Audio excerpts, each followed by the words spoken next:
What's up, Grandstand Bettors? Oh, it's Matt here from grandstandbettors.com, joined by, unfortunately, somebody who's going to have their ass kicked today, and that is Ian Allen from across the pond all the way from England. How you doing, sir? Welcome on in. I'm doing fantastically well, Matt, and thank you for having me on again. Happy holidays to all our American friends, and and just glad to be back on the Grandstand Bettors channel. It's a big game. It's a really exciting game, and I'm really looking forward to it. It is a big game, and I want to touch on something that happened earlier with Group B. We just talked a little bit about this off air, but it was for the USA and England alike. That was kind of a big win for Iran to kind of change some things in the group, right? Yeah, absolutely massive. And I know there's been a lot of talk about this tournament, about the off the field antics and the politics, but I think it's been a really enjoyable first round of games leading into the second round of games. There's been shocks, there's been some high scoring games, and this video is sponsored by the Qatari Tourist Board, isn't it? It sure is. Okay, great. But we can't have any flags, any colors, any cleavage, and I'm talking to you, sir. Go on holiday to Qatar. And that's carried on into this second round of group games, starting with that absolutely shocking game of Iran versus Wales, where Iran have really picked themselves up off the floor with like the stuff that's going on back in their own country, getting hammered by England in the first game, and then coming back to put in a really strong performance against Wales to put themselves back in with a decent shot of qualifying. Yeah, and I do think they have a good chance of qualifying. To go back to round one real quick, the big story was basically Saudi Arabia beating Argentina there. Now, I know that's a big upset, but I don't think you think that's that massive of an upset, right? They're a pretty good team, the Sauds. Yeah, I mean, just looking at what I heard and what I read, it's the style of play they were going to play going into this World Cup was going to be very high press, very high line, and they've got players that are very athletic and are not going to tire, and so they can keep it up for 90 minutes. And I thought that would kind of upset the other sides other than Argentina, really. I thought Argentina would be too good to get over it, and I thought they'd have a better chance against Mexico and Poland. But as it was, they weathered a bit of a storm in the first half and came back and played magnificently in the second half and produced one of the biggest World Cup shocks ever. It was. Until days later, Japan over Germany. What was that about? Yeah, that was really, really from an English point of view, really sad to see the Germans lose.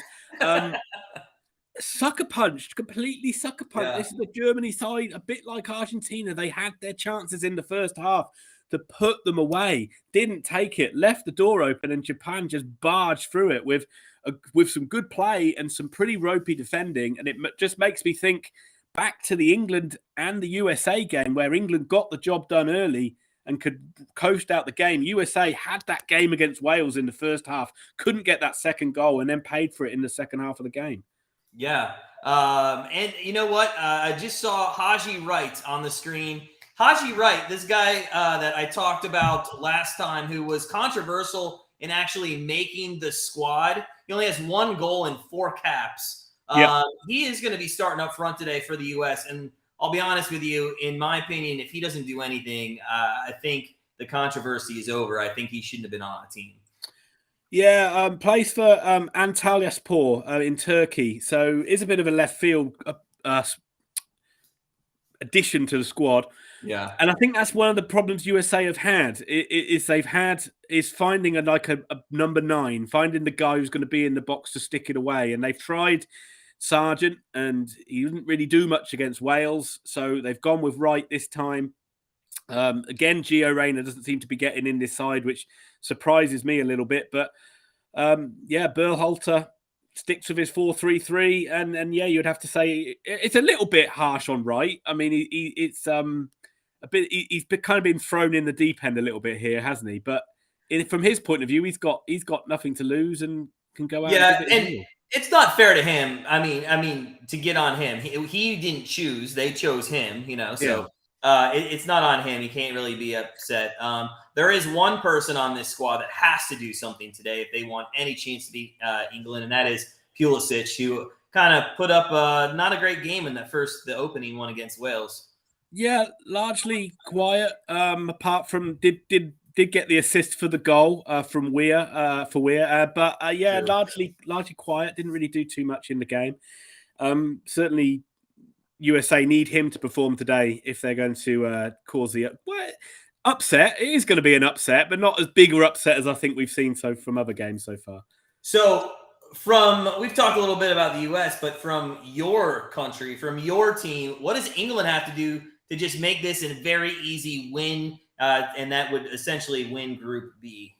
Well, I think what we're hoping for is we kind of pick up where we left off against Iran, and that is kind of starting the game very quickly, starting the game in possession, controlling the game, getting getting the quick players into the game with the likes of Saka and the likes of Sterling. If you can get crosses into the box, we've already seen Bellingham is going to be a willing runner to get in there as well. And that's going to be what it's going to be. Try and get this game done early, so we're not kind of sweating on it by in the second half. And England have named an unchanged side from the side that beat Iran. Not surprisingly, there was fitness concerns about Harry Kane, but he's come through it. There was fitness concerns about Harry Maguire. Maybe good thing for America. He's come through it as well. But not really surprising that Southgate's gone for an unchanged side. Well, I see that it's unchanged, and a little change for the United States. They have gone to the same 4-1-2-3, and now since both teams are playing that 4-1-2-3, just out of curiosity, how much do you think that now both teams are essentially, before we even hear the first whistle, that they're playing for a draw here? Don't know. I don't know. I just think I think that's what Berhalter likes to do. I think he just seems to be dead set on this formation, and it's almost like he got a lot of criticism from that Wales game. He got a lot of criticism from the way that and I don't think it was a bad American performance before, but it was maybe because the fact America are a bit more used to they're not really used to this possession game yet. They're a bit more used to kind of get the ball forward, get shots on goal, which is something you talked about a bit in the last live stream about when you've got a chance to cross it, why don't you cross it and stuff like that. And I think he's just trying to develop this young side into kind of more of a possession-based team that can play this 4-3-3. So I'm not surprised to see him play it. Personally, I thought USA might be better off with a 4-4-2 or 4 in midfield to kind of smother England's midfield a bit more, but he's stuck with this tactic a little bit. And I read a really weird thing about Berhalter, that he looks at Gareth Southgate as a bit of a mentor. And I'm like, I saw that, yeah. Ooh. Yeah. In fact, when he got the job, he called him. Pick your mentors, Greg. Speaking of Southgate, there's talk that if this is a failure, he's gone at the end of this. Well, it's kind of coming to the end of his life cycle as a manager. I mean, this is his third tournament now. He's done extremely well with the tournaments in terms of getting England to a semi-final and the final of the Euros, which is better than we've done since 1966, really. And so it's kind of, you feel like he's getting to the end of his journey and it's ready for someone else to take over. If he does well, I wouldn't be surprised if he clings on for the next tournament, but I think it's kind of getting to the point where we wouldn't mind a change. Yeah.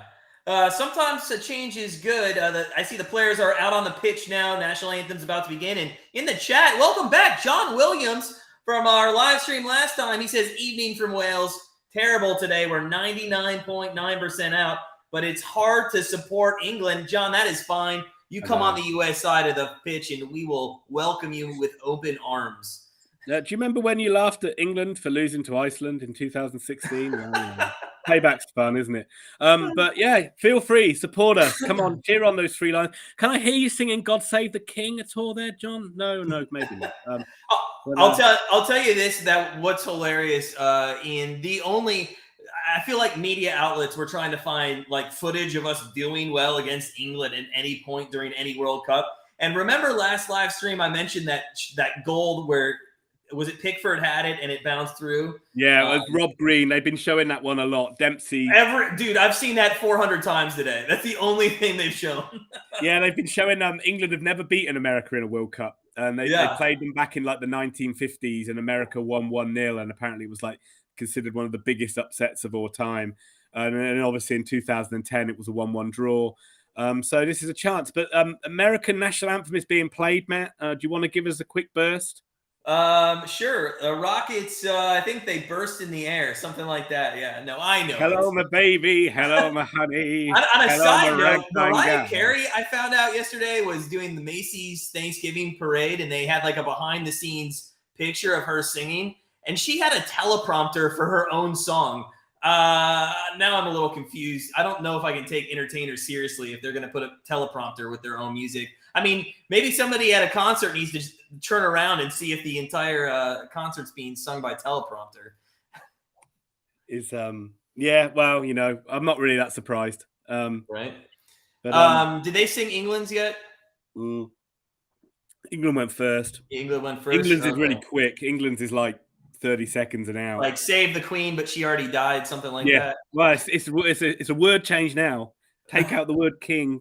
Take out the word queen, put in king. King, yeah. And then there's a her, you got to change to a him. I don't know. That'll probably change in a few years. There'll probably be like a gender neutral. You're not allowed to say him or her. John says not in a million years would he would root for England. Good man, John. Good man. I don't blame you. All right, we're moments away for this kickoff. Final thoughts, Ian. What's your scoreline here? Yeah, I think England are going to win it. I'm always nervous about England playing. They've hurt me and let me down so many times in the past. But I think both sides will score, but I think England will win it 3-1. 3-1. Wow. Yeah. Okay. Personally, I think we're going to struggle in the first half. I think I agree with your assessment. England's going to come out strong like they did against Iran. And I'll be honest with you, I could see a goal here in the first 15 minutes by England. And then maybe a second one coming in like the 40th minute, something like that. I do think we come out strong in the second half. I think it becomes 2-1, but I just don't think there's enough. And I actually agree with your scoreline. I think they nick a last-minute goal, maybe 96th minute, which, by the way, I'm loving the extra time. I've only seen like one game with 3 minutes of extra time. I have been complaining about this for 30 years in all of soccer, not only the World Cup, that they are not getting the extra time right. And I feel for once we're getting to get that extra soccer, which is fantastic. Which, by the way, is going to come into play one of these times and did today already with Iran and Ghana. Yes. Yeah. Both goals. Yeah, absolutely right. Yeah, absolutely. Yeah. And we nearly saw it come into play with Portugal as well, didn't we, the other day with that unbelievable miss right at the end of the game. Yes. Oh my God, that was so. It could have been. Could you imagine if that was a draw there? Wow. Yeah. Yeah. I mean, I liked it too. I mean, usually what we see with these things in the world of soccer is that when there's a rule change, players and managers moan about it, complain about it, and then they kind of temper that rule down a little bit. So we'll see whether the long injury time remains. Because already there've been complaints that it's too much. It's like playing extra time on top of the game. So deal with it. That's I know, I agree. Stop time wasting then. Yeah. All right, right before we get started here, guys, a lot of people coming in. Love to see your score predictions. Put them in the chat. John Williams says 3-2. He can retire if that one comes in. Good luck to you, John. There's Pulisic. Tell me when you start. I think it's already started, right? Yeah, I've kicked off on mine just now. I'm going to be probably about 15, 20 seconds behind you. England are in white. USA are in blue. Yes. I don't see England was supposed to take a knee before this game. I noticed only one player did it. That's maybe. I see one player right there. No, they all took a knee. I'm watching them. I'm going to be a good 40 seconds behind you, which is fine because I can see ahead of you if the goal's scored from my little online thing that I have here. From a USA point of view, I think that I hope that they shouldn't overcommit when they're in possession, and I hope that they don't. Well, I mean, I hope that they do, but they shouldn't chase this game too crazy at the start. Like you said, they don't need to go out and press England like they did Wales. They pressed Wales really hard. They don't need to do that to England. You're almost running a bit of too much of a risk reward there with England, with these top quality Premier League players getting in behind you. So USA can afford to just let the game drift a little bit, stay tight, and then, as you said, try and pick something up in the second half. But that was not a good goal. That was not a good kick by Turner there. England, they should also look at targeting England's left side of that defence, because if you've got Shaw and you've got Maguire, you would like to think that you might be able to get in with Tim Weir in down that side, might be able to get around Luke Shaw a few times, and Maguire's always got a mistake in him. I did notice right off the bat, though, our forwards were pressing pretty high on England's defense there. Yeah, we'll see. I mean, it's difficult to tell after a minute in. Well, I can already tell we're going to win, so I don't know what you're seeing on the. Yeah, I mean, again, this is the weird thing that the tournament football goes is, again, this is a game England would be expecting to win, but as I said to you off camera, Matt, if you just literally said it's 1-1 draw and we move on, I would take that at this stage. I would take that as well. However, this is a young team. This is a team I don't know if I can trust to be win or go home against Iran in the last game. So I think you got to come out here and try to steal this one. Yeah, I think so. I think Iran have proved they're a tougher side than we thought they were. And as you say, you're quite right to point out the youth in the American side. Most of these American guys are playing in their first World Cup. It's a very inexperienced squad. Yeah, youngest team, American team since 1990. Something like 24 years, 175 days is your average with these guys. In fact, I bet you Clint Dempsey sitting at that booth in the pregame is chomping at the bit to get out here and play a little bit. Yeah, but now you not much happened so far. I mean, you are seeing like England trying to, USA doing a pretty good job of trying to not let England pass the ball around like they were able to do against Iran. Yeah, but it's very scrappy. Both teams feeling each other out. Yeah, very scrappy. Also, worth noting that you've got 3 USA players on yellow cards from the first game, and that is Sergio Dest, Tim Ream, and Weston McKinney. As USA do come forward now down the left-hand side with Robinson, and is that going to go for a corner? No, it's going to go for a throw into England. So any bookings from them, they will be out of the Iran game as well. Is it the Iran game or is it the next stage? It is. If they get a booking in this one, they'll be out of the Iran game. But the next one, it would be in the 16, right? Mm-hmm.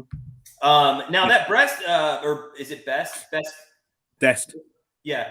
Dest. Yes. Dest. Sorry. I have it right on the screen. I'm not sure why I'm not looking, but you really picked him out last game and thought he was going to be essential to us scoring.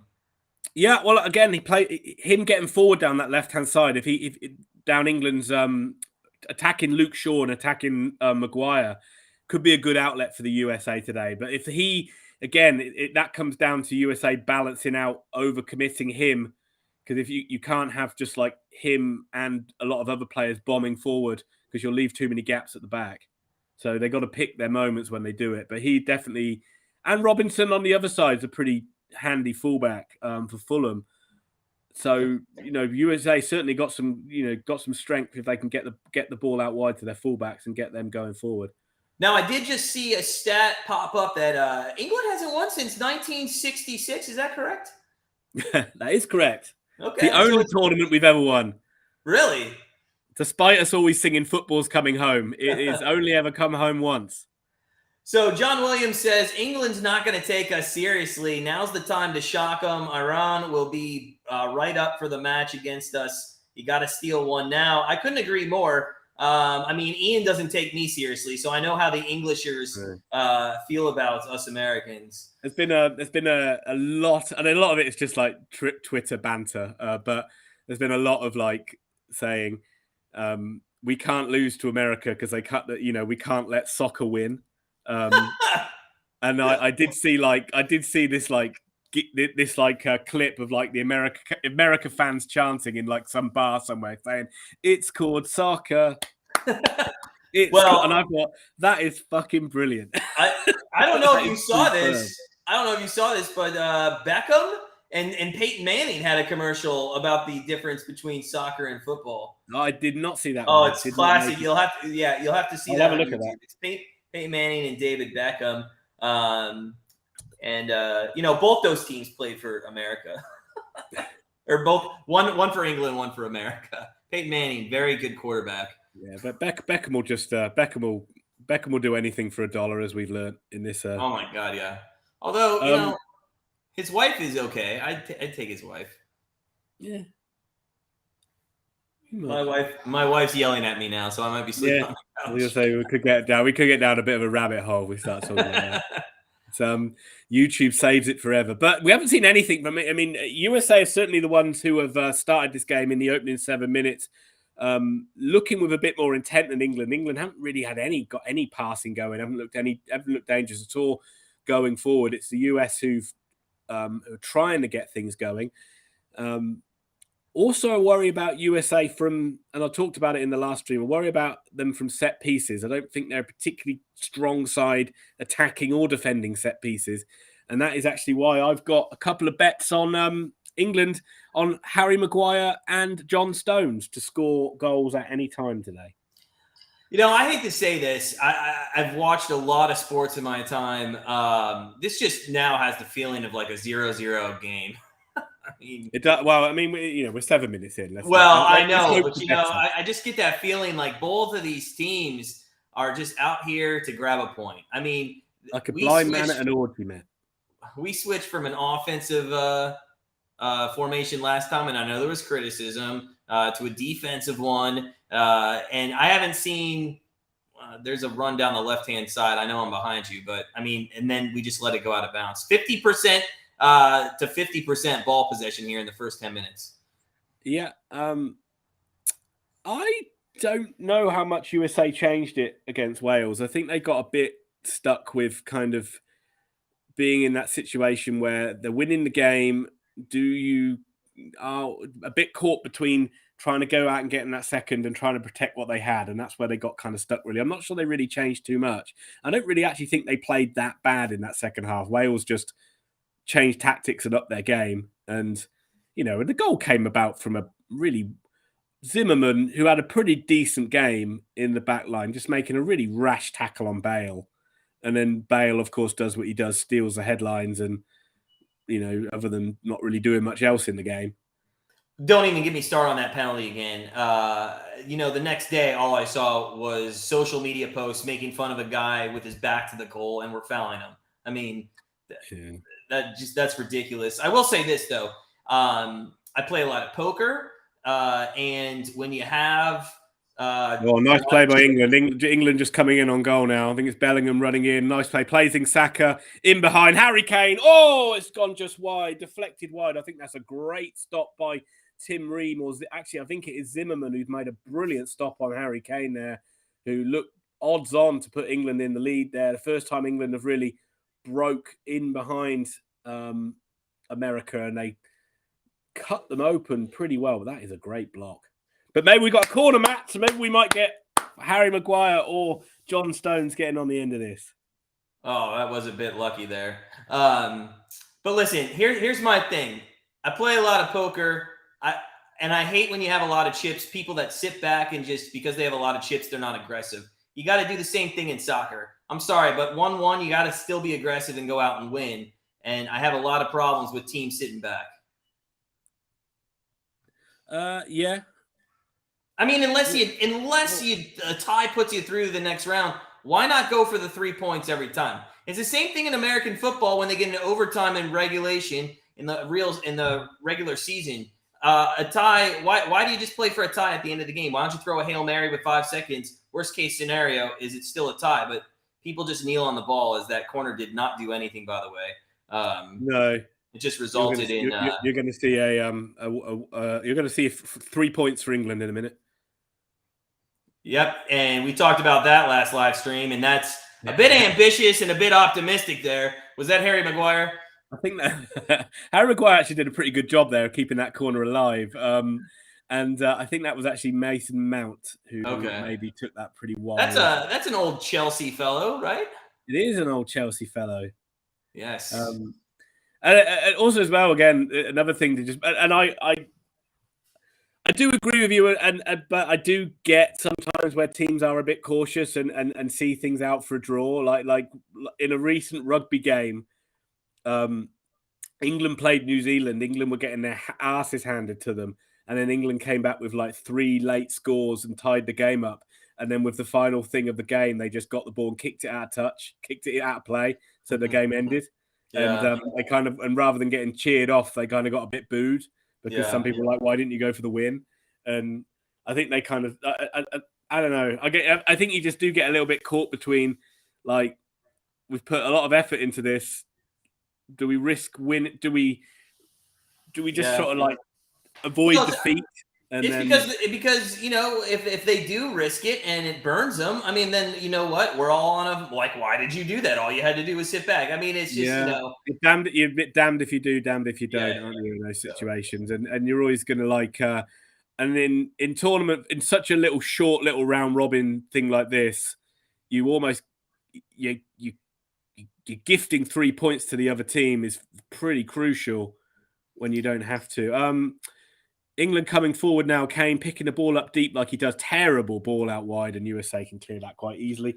And England recycle it in midfield. You saw that in 2014 World Cup. England went out and were absolutely hounded by the press as being a bit of a laughing stock in a difficult group where we had Italy and Uruguay in it. We lost both games narrowly 2-1. The Uruguay game we lost with like the last kick of the game 2-1. Yeah, and ended up going home really early. But it was just like fine margins. It's not like England didn't play bad games. They just lost to 2 good teams. England coming forward now. You have got Jude Bellingham on the USA creating a nice little wall with England. This is a bit like England-Iran at the moment.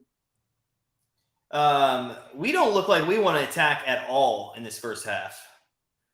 Yeah, I think you're going to have to like accept that there are going to be periods in this first half, though, Matt, or in the second half. Saka in behind now, got a chance to cross, crowded out. It's come to Kane, tries a bicycle kick, but a USA player, might have been McKinney or Musa, comes back and is able to clear. Speaking of bicycle kicks, half bicycle kicks, the Brazilian goal was the best one yet, right? Beautiful goal. Special like, goal. He kind of fucked up his first touch, but then a lovely recovery with that bicycle kick. Yeah. But yeah, I mean, I was just going to say there are going to be times in this game where USA are just going to have to soak up the pressure because England are going to have the ball. They are going to be a bit attack against defense, and USA are just going to have to ride it out because you're not going to be able to. They're not going to be able to go toe to toe with England for the full 90. So John wants to know what USA's FIFA ranking is. If I'm not mistaken, it's like 16 or 13, somewhere around there. That, isn't it? It's higher than Iran, and I think Wales was higher than Iran as well. I think Wales. I think Wales. I think USA was 16, and Wales was. And Iran was 20, and I think Wales was 19. Are you guys 6? Yeah, 6 or 5. You know what though? I never put too much stock in that ranking. It's a little different to me. In fact, I'd actually trust like college football rankings more than that ranking, in all honesty, because I don't think anybody has a lot of. I don't think anybody really takes them too seriously. Saudi was like 55. I don't think anybody takes them too seriously. I mean, take them with a bit of a grain of salt. I mean, you kind of know who the strong sides are, but again, like if you're going off, Italy are like 6th, 7th, maybe even 4th, and they didn't even qualify. He said Iran was 20. Yeah, Iran was definitely 20.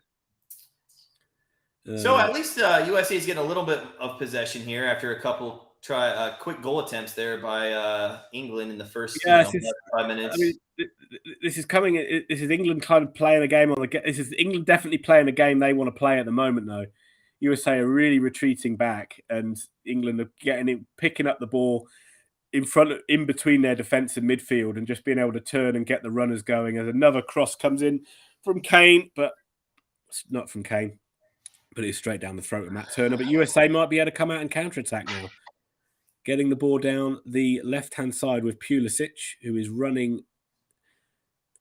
he was running, cuts inside, plays a nice ball out wide. That is to McKinney. Good ball in, decent header, but wide of the goal. That's USA's first sniff at goal, and it was a ball in. I think that was Haji Wright with the header. Got there in front of. I'm sure he got there in front of Harry Maguire as well. He did, but the header was quite well wide.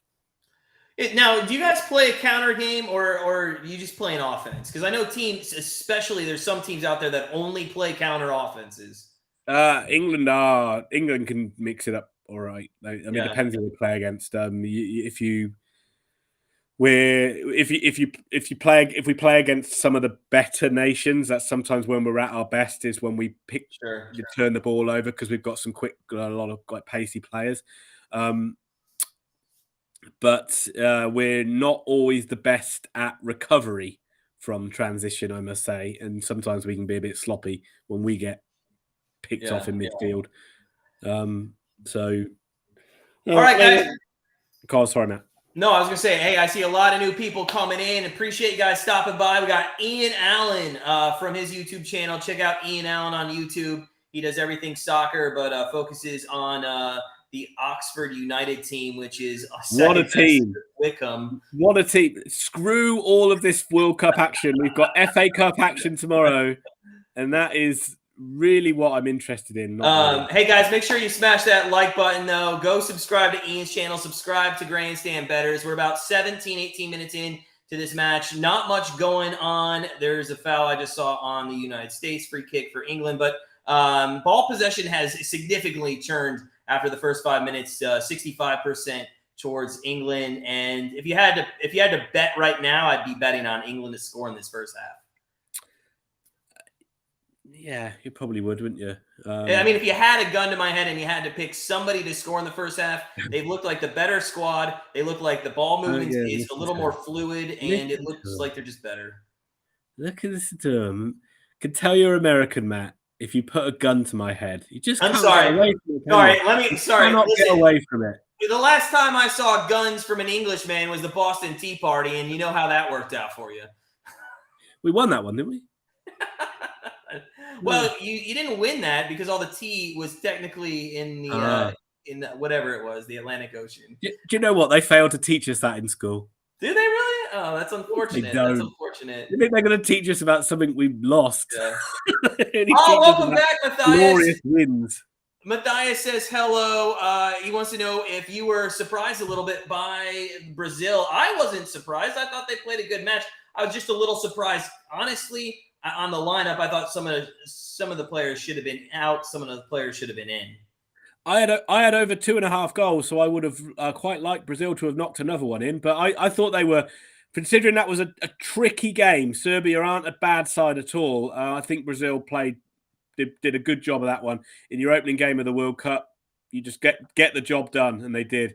Bit of a shame that they are going to be missing Neymar for the next 2 games because he's injured. Yeah, but I think they should have enough quality to get through without him. Well, that was my follow-up question: are they going to be okay? And I assume they're going to be. I mean, they're not in a strong group right now. So, well, here comes USA coming forward now. Got an overload. Got a chance to get the ball into the box. Terrible cross. Terrible ball in. I think that's by Sergio Dest and. Jordan Pickford is able to claim that quite easily. That's classic US. Choke. Yeah. I did read something that like USA are really low on their conversions from crosses and set pieces. So yeah, another example of that. I think Brazil have got Switzerland, which is tricky, but they've got Ghana, and they should be able to beat them quite easily. And so yeah, no problems for Brazil really. I wouldn't say, as you wouldn't expect them to have at this stage.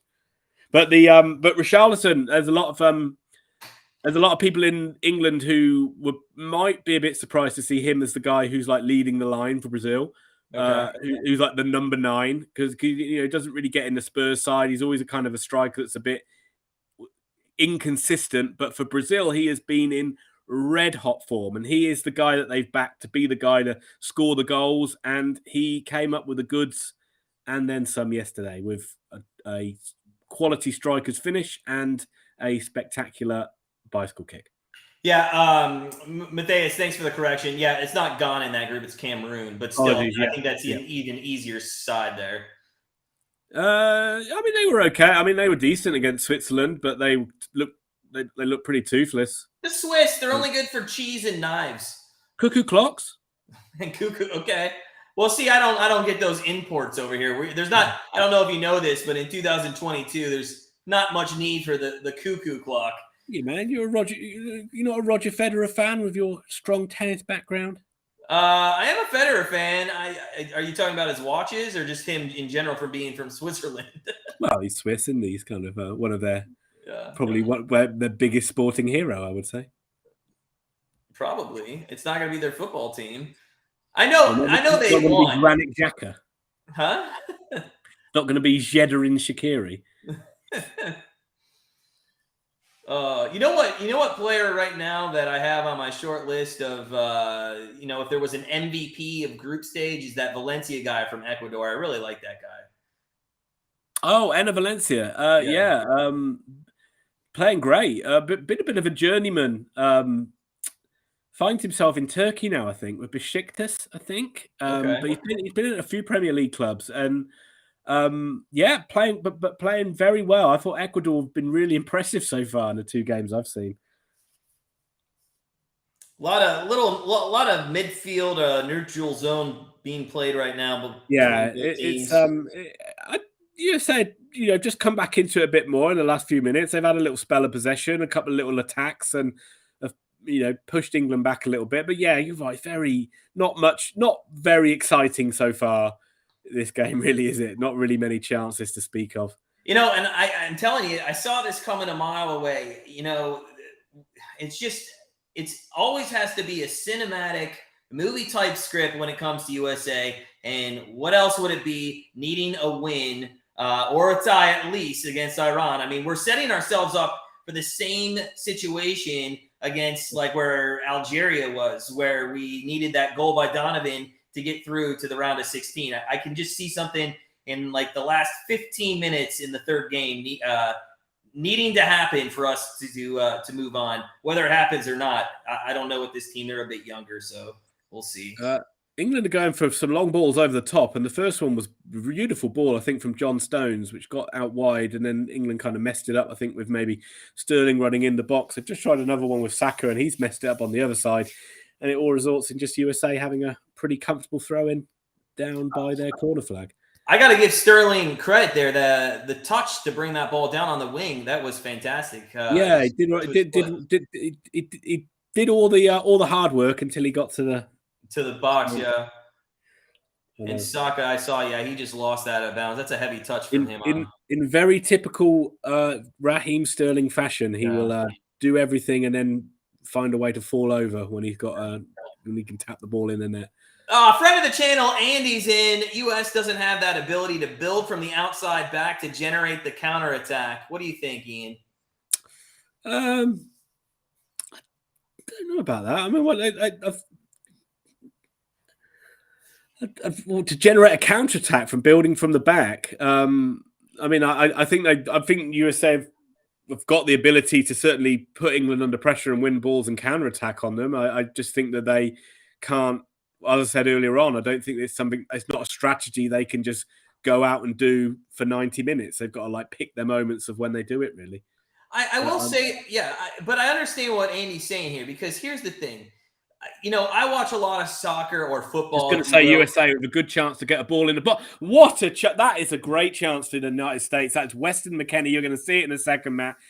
Good ball in, and Weston McKinney's arrived unmarked on about the penalty, just in between the penalty spot and the 6-yard line, and he has blazed that ball over the bar. Really good chance.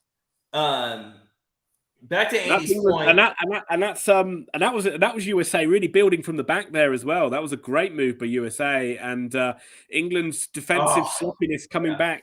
That's an awful miss. You gotta put that in the goal. But here, I think this is what Andy's trying to say, and I totally understand where he's coming from. I watch a lot of soccer, football, and I see a lot of teams off corners be able to run it immediately, to push up the field, and it just seems like our team is not one that's built to do that. Maybe I didn't understand what he meant by that. Then sorry. No, Yeah, no, probably, but probably right.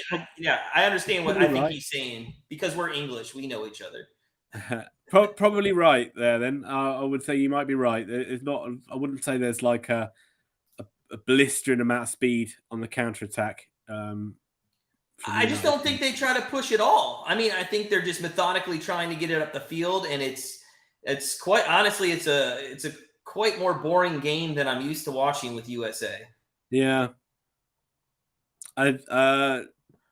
Well, I get the feeling. I mean, if Berhalter stays in the job, I get the feeling you're going to be seeing that for quite a while because I don't think he's going to be deterred from that. Because I get the feeling he feels that's how USA are going to close the gap to other teams in Europe by being able to have more possession. Reminds me of a little bit of like the Greece Super League.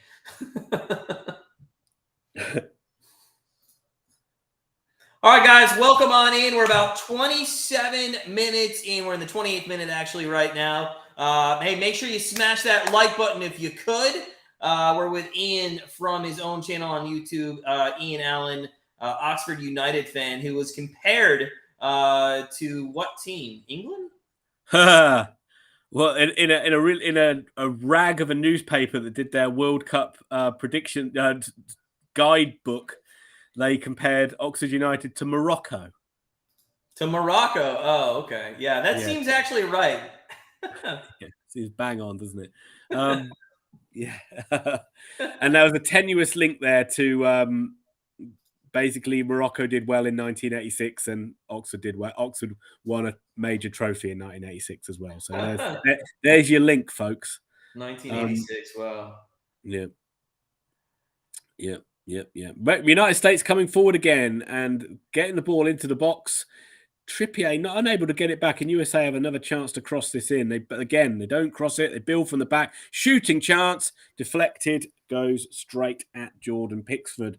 But USA certainly proving that they are able to create chances in this game. They're not. It's not going to be just a.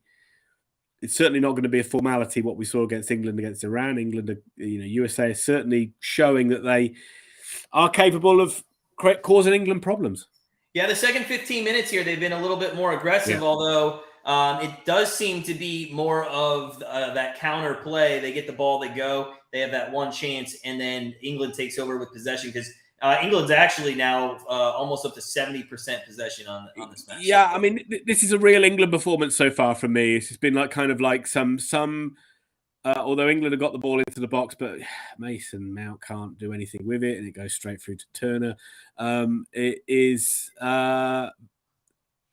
some okay, tidy, some bright moments, but generally you feel like the players could be doing more. And the more and more it goes on at 0-0, the more and more the opposition kind of grows into the game, and then it's kind of becomes a bit trickier than maybe the game should have been. But this is what we've seen under Southgate. We see it a lot in World Cup qualifying, and we've seen it in Nations League, and we've seen it in Euro 2021 in the group stages as well. Yeah, Matthias says if this game actually does finish in a draw here or a victory for the USA, the last round is going to be pretty interesting. I would agree with that statement, which, by the way, we will be live streaming the 2 o'clock, I believe it's the 2 o'clock p.m. Eastern time slots, and we'll have both games going at the same time, USA and Iran, and then Wales and England. So we'll be live streaming that one. But yeah, I think that's going to be regardless of whatever happens here, that is going to be a fun time slot to watch. I mean, if USA win this game, then that final is going to be really interesting, isn't it? I mean, that all teams are capable of qualifying, and all so it's up in the air. Now, I know the only reason that they do it at the same time is so that there's no, fixing games or one, I know that's why they do it at the same time, but I mean, still, somebody's got to be knowing what's going on in the other game, right? I mean, so regardless, you could always do that. I kind of hate it a little bit. The same kind of like the last day of the Premier League any other league and even MLS that now does the decision day with all the games at the same time for each conference. I just kind of hate that a little bit because I feel like then you're kind of forced in to watch, one game. Although with this one, and thank God I got 2 TVs, but at least with this one, there's only 2 games and they're both televised nationally for us. I don't know if that's done for you as well. Yeah, they will be. Okay. They will be. England with a chance to cross the ball into the box. Haven't seen anything really of Kane too much in this game so far. Yeah, they do. They will call it. I like the drama of it when it's a close group and you see how certain goals can change the dynamic and affect the mood of a team. And you see one game might finish slightly earlier and you see everyone else is waiting around for the other game to finish. And I think it's quite a nice little unique thing that they do in tournaments. And it wouldn't surprise me if they did scrap it at some point, but for the moment while it's there, I like it. USA bombing forward now. McKinney, great run forward, gets the ball to the edge of the box. I think that's Musa with a shooting chance. Can he get it out of his feet? He can. It's Pulisic. Can he get a shot away? Hits the bar, hits the crossbar, I think, and goes over. Shot it through Trippier's legs, I think.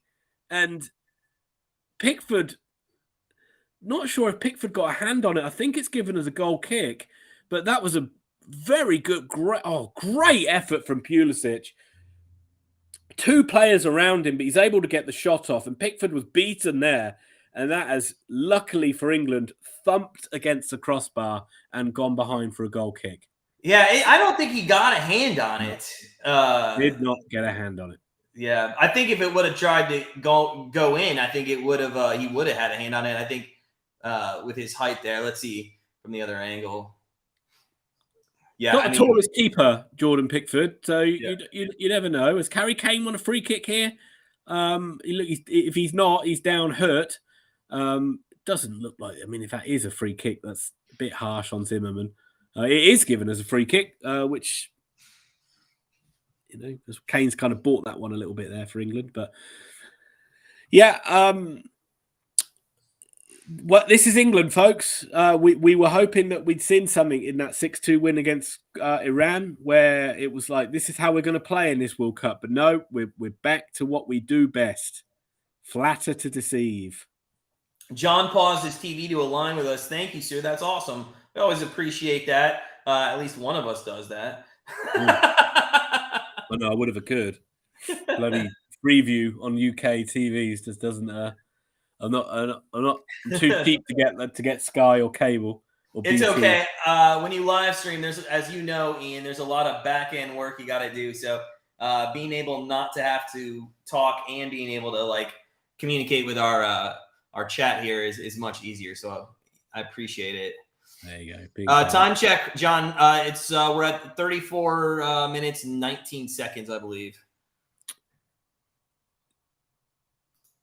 What? Say that again. What you're on? John wanted to know how much time's left. I said 34:30, right? Yeah, I'm on 30. Yeah, pretty much. It is the score predictions that we said about 4 goals is looking a bit optimistic at this stage, isn't it? It looks like this. It doesn't look like it's going to be. You would say be surprised if there's more than a couple of goals if this game is played out at the same standard. The same effort level. Yeah. God, it's been very. There's just this World Cup's been a bit like this. This World Cup has been a bit like this, though. There's been some good games. There's been some dull ones in there as well. So.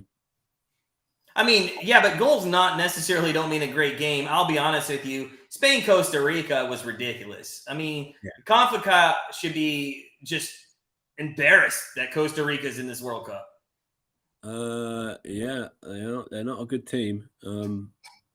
They're certainly not a good team to play against. A very England with a chance to get a ball in. Oh, it's missed by Bellingham, but can he keep it alive? England scrapping for it. Somehow Harry Kane keeps it, plays it out wide, got it out to Mount. He plays a pretty crappy ball in, and Turner is able to gather that. He smacks it out quickly to Pulisic, and John Stones has to come across and do a pretty good header to get it out of play to stop Pulisic running in on goal. Yeah, against the Spain side, that's very, very aggressive, like in your face, but also a very technically good Spain side that I could imagine playing against them for 90 minutes is just, by the end of it, you're absolutely mentally tired as much as you are physically tired. And yeah, they got what, three goals in the final 5 minutes or so to make that Yeah, run. and I mean, I'll chalk that up to just, I mean, once you're down by 4, I mean, come on, you just don't want to play anymore. We saw that a little bit. We were talking off air about that against who England played. Iran had what, Yeah. 1 or 2. One was a penalty, but Yeah, the last goal from Iran was a yeah, real like. because it works both ways. If you're up by Yeah. 7 or you're down by 7, I mean, you just sometimes you kind of give up because the game's over and you check out mentally. I'll tell you, I don't think USA is parking the bus per se, but every time I look back, they do have 8 people at the 18-yard line. I think they're just cautious, you know. As I said, they don't need to chase this game gung ho, and they're very much aware that they've played a good half so far, and they've created some chances, and England haven't dominated them, and they don't want to give England anything cheap by overcommitting and presenting a bit like what Canada did against Belgium. Canada played a fantastic first half. And then one long ball over the top where they switched off, and that's why he ran in, scored a goal, and they were 1-0 down. Yeah. Hey, William Albert says, thank you for the live commentary, guys. You're both doing a great job. Appreciate it. Hey, thank you, William, for stopping by. I appreciate it, man. We love the support, so thank you, sir. Yeah, thank you very much. And John says the USA is doing great. And in all honesty, and Ian will tell you, I'm always a narcissist, but always down on our teams. But I'll tell you this: I do think we're doing okay. I think we could be doing better because honestly, I don't think England's doing that great. No. Weston McKinney with a long throw into the box, and England have not cleared it. And Hadji has won USA a corner there. He's done really well. Actually, it wasn't. It was. It was Hadji Wright. He's done a very good job there, and John Stones has to give away the corner. And we will see. Where I said USA aren't very good at set pieces, this will probably be where they score their first goal. Did you ever play soccer, Ian? I did. Could you ever throw the ball off the throw in that far? No. I couldn't either. That's a skill that I'd love to have. Yeah. We had one guy in our team who could, and you do the flip thing too. He didn't do the flip thing. My wife said she did that. She's full of shit. He was very much built like a barrel, and he could hurl it quite far. Nice. William's watching from New Zealand. Thanks, man. That's nice, awesome, man. What's the time there? I think it's about 2 in the morning, 3 in the morning, something like that, William. It's but like what day is it? Is it like tomorrow? Next Monday? A week Monday is it there now already? William, you should already know the score then, sir. Yeah. Tell us. Oh, right, USA. Good chance here to run in on goal. Good cross is needed, but hit cross. Runs all the way through the box, and Saka can tidy up for England, and maybe England can get a counter-attack going now. Declan Rice plays it into Kane. Can he free Mount with a bit of space? Gets it into Saka. It's very congested in there, but England still do keep it alive. Can they get this out to the left-hand side? But not a very good ball from Saka, and gives it back to the USA, who get it out of play for a throw-in on the halfway line. Even game. Very even game. It is, but as a USA fan here, you've done what you needed to do in the first 41 minutes of this game. You cannot give up a goal. I mean, how devastating would that be to give up a goal in the last couple of minutes? Yeah. Here? Well, again, this is referring back to what we saw Canada do. Beautiful flick round the corner, and Dest is down the left-hand side, running at Harry Maguire one-on-one, where England don't want him to be, but Harry Maguire does actually do a really good job, and the ball spins away from a corner. But again, that's USA getting in behind England again. that is England like exposing that dodge that we talked about. Well, I talked about that dodgy left-hand side where England could have a weakness, and USA have exploited it there. But Harry Maguire, to give him the credit, does do a very good job. So I guess it's 8:40 in the morning on Saturday, which is awesome. Yeah. Thanks for joining us, William. That's got to be a rough time in New Zealand to watch World Cup. Last year, or 4 years ago, it was pretty rough for me on the West Coast when I lived there to watch the World Cup. But I can only imagine that all your games are mostly at nighttime. That's not enjoyable as much. Yeah, I can imagine they're probably. Next World Cup, though, is going to be a fantastic time for me. Yeah. I think it's you just get used to these kind of like time zones with things a little bit. With like, I remember whenever there's like something like a boxing or MMA or something in America that I want to watch, like Super Bowl, for example, you just know it's going to be, that's going to be late. You're going to have to stay up late if you want to watch it. So. Well, next World Cup should be pretty late for you. I assume 10, midnight, 2 a.m. Games at kickoff on the West Coast will be very late. But USA true. again, pinning England back here. Chance.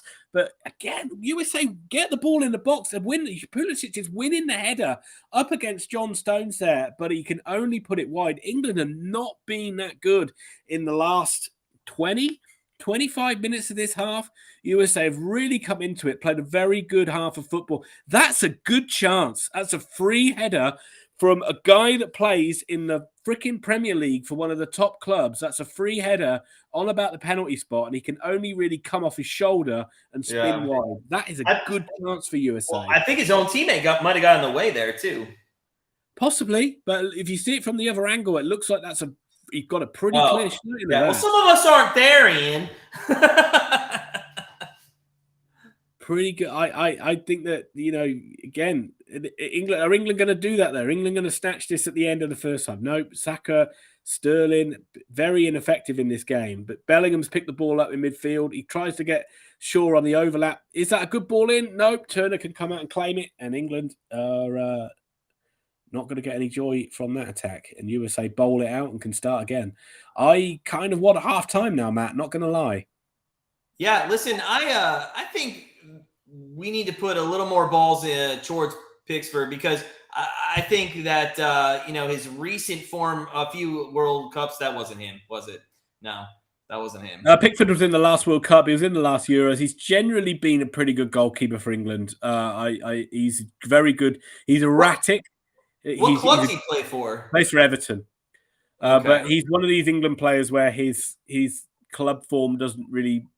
Well, Everton hasn't been good form, so I'm not sure I can trust him. He usually does better for England than he does for Everton, but he can be a bit erratic, as England do move the ball nicely now, and to get the ball to Bellingham. Can he cross in? He can, but it's over hit, it's over Kane, and USA get the ball away. But England can come back the other side now, trying to get Luke Shaw into the box. He does get in the box. Can he pick out a pass? He can, but it's over the bar by Saka, and that was kind of a bit more than a half chance for England. It just wasn't the easiest angle, but certainly the brightest they've looked from an attacking point of view in the last few minutes. Pickford's been he's got that ability to kind of like do the spectacular or the ridiculous, so you never really know what you're going to get from him.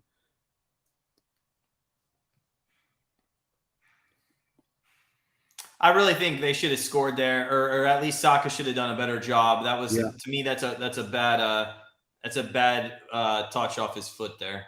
Yeah, it's not the best, is it? And here we go, 1 minute of added on time. Oh, are you kidding me? There's never just 1 minute. Although the games that it has occurred with low added minutes, it's been the boring ones like this, and not that this has been truly boring. But there was a good 3 or 4 minutes where the neutral zone was just passes. Yeah, I think there's probably two sides that don't really dick around a bit too much. England with a shooting chance. That is a good save that is Mason Mount of a shot by the edge of the box. England with a very quick break there.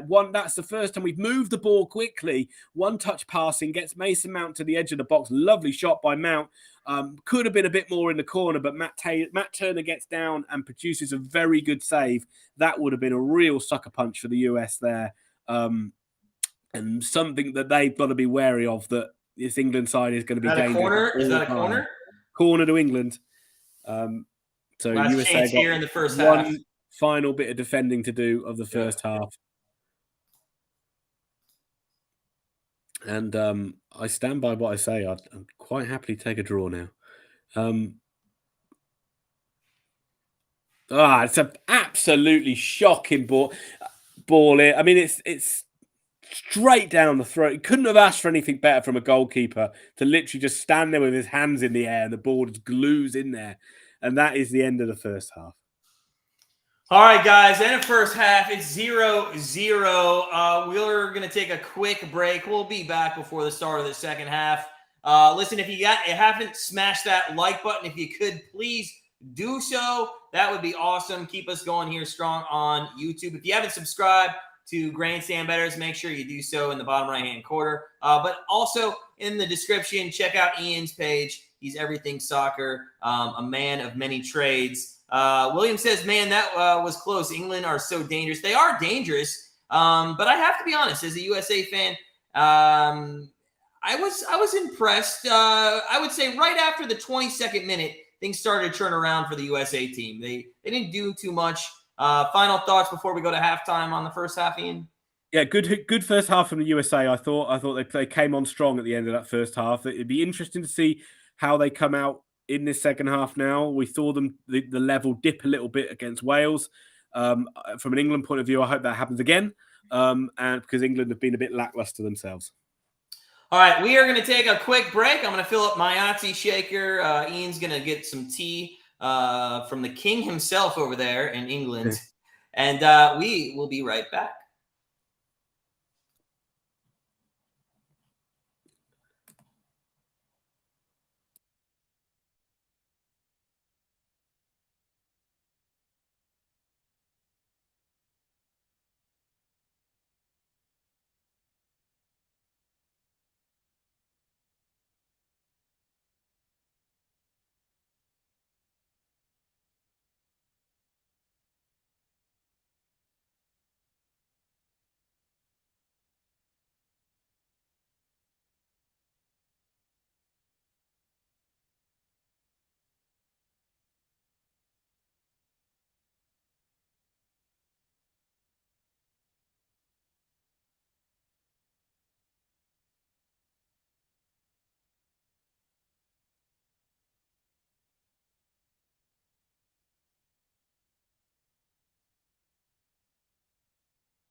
Well.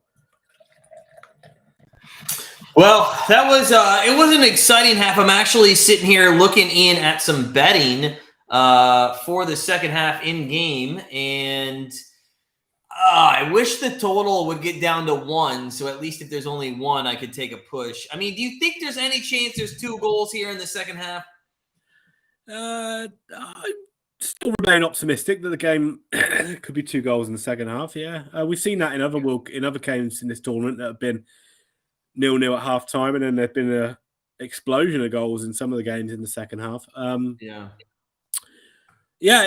Just very interesting first half, really. I mean, it's almost like England got lulled into a sense of being a bit overconfident and a bit casual from the first 15 minutes of the game, where they controlled a lot of possession, and then USA came back into the game really well. That midfield 3 really kind of started to turn the ball over quickly, and England just were so sluggish in the middle part of that game and just started to maybe get back into it at the end. But wow, I mean, really very as a very even contest. Maybe some people, certainly in the UK, might be a bit surprised by how even it was, but I think you've got to give credit to America again. They put in a good first half performance there, I would say.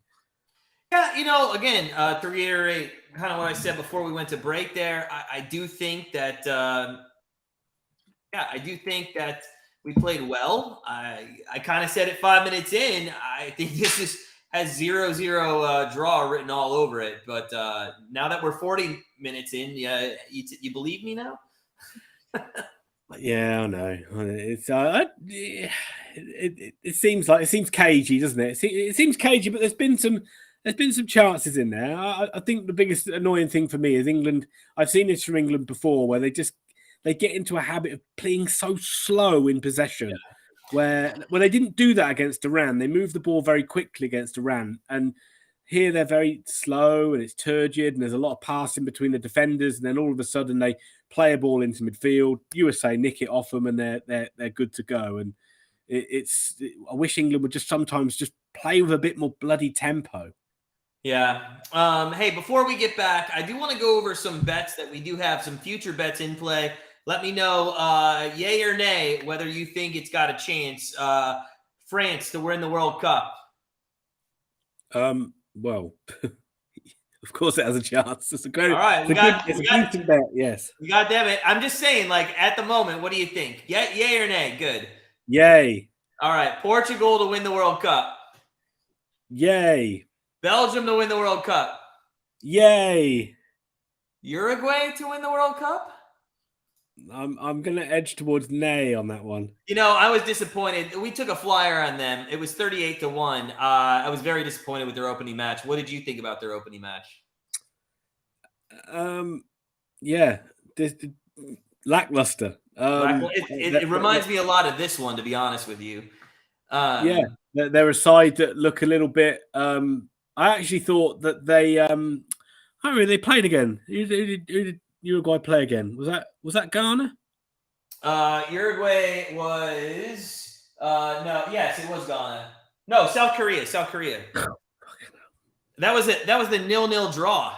I'm sorry, I'm saying Ghana for everything here. I actually thought South Korea looked quite good in that game. I actually thought they played with a lot of energy, and I think they will be the ones thinking that they could have won that. It makes me think Uruguay has no chance of winning this. You don't know.